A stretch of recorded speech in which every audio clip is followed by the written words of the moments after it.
My message to Australia. Now, I want to tell you a few things about flying. I make no excuses for this because flying is of such vital interest to Australia, and my little talk may help to further the gospel of the air. First, bear this all-important fact in mind, that flying, that is, heavier than air flying, may never have come about but for an Australian. I refer to Lawrence Hargreaves. It is a melancholy fact that Australia is apt to forget this great pioneer. He proved that the heavier-than-air machine could fly. He helped aviation into the air, so to speak, and then other aeronautical pioneers took up the great work. It was like all other pioneering work. It was hard. There were the usual sacrifices and setbacks and scares. But aviation went from success to success, from strength to strength. Today, the experimental stage is long past. Flying is a definite and proven factor in transportation. Like other methods of transport, there may be minor disadvantages as well as advantages, but we are getting on.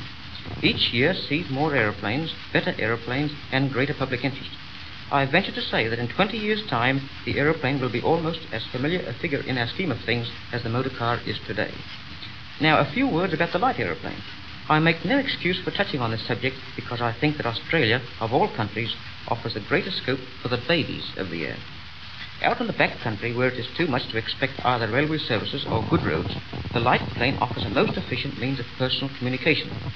All that is needed is an aeroplane, level clearings, a few hundred-yard square landing grounds, and a mechanical knowledge no greater than that possessed by the average common-sense motorist.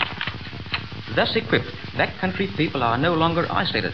There may be no qualms as to the initial outlay and running expenses. A machine like my little bus can be bought for about £750. In 7 days flying from England to Karachi, a distance of something more than 4,500 miles, my running costs were less than £25. Far less than any car could do it for the same journey. And don't forget that the aeroplane offers a remarkable saving of time. It is the fastest means of transportation we have. Aviation has a lot to thank Australia for.